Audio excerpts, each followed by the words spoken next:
తిరుమలలో జరుగుతున్న వ్యవహారాలను చూస్తుంటే బాధ కలుగుతోందని హిందూ సంఘాలు ఆవేదన వ్యక్తం చేస్తున్నాయి. లడ్డూలో నాణ్యత తర్వాత పరిణామాలను ఖండిస్తూ గుంటూరులో మహిళలు భారీ ర్యాలీ చేపట్టారు. నారీగళం, సనాతన ధర్మ పరిరక్షణ, జేఏసీ, బ్రాహ్మణ చైతన్య వేదిక ఆధ్వర్యంలో తిరుమల అపచారంపై భక్తులు నినదించారు. తిరుమలలో జరుగుతున్న అపచారాలపై నినదిస్తూ 5 కిలోమీటర్లు ర్యాలీ నిర్వహించారు.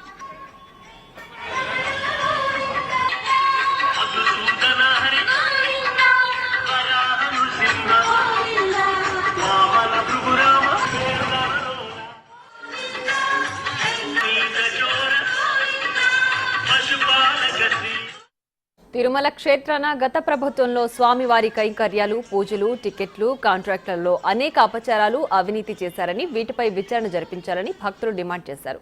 శ్రీవారి లడ్డు, అన్నప్రసాదంలో జంతువులు కొవ్వు వినియోగించారనే వార్తలు తమను బాధింపచేశాయని, ఇందుకు సంబంధించిన బాధ్యులపై కఠిన చర్యలు తీసుకోవాలని డిమాండ్ చేశారు. వెంకటేశ్వర స్వామికి ఇలా అన్యాయం జరుగుతుంది, ఎవరు ఆపలేకపోతున్నారని చాలా బాధపడి మేము ఈ ర్యాలీ మొదలు పెట్టామండి.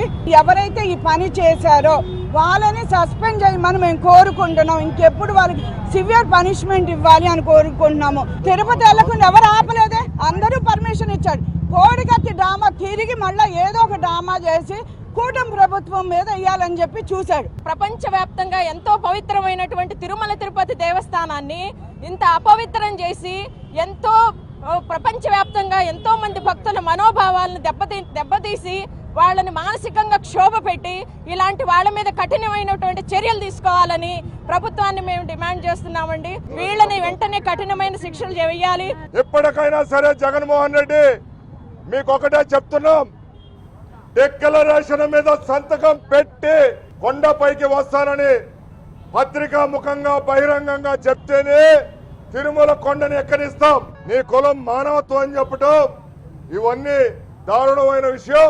వెంకన్నకి విద్రోహమా అని నారీ గళం టీం వారి ఆధ్వర్యంలో మరి భారీ ఎత్తున ర్యాలీ చేపట్టడం జరిగింది.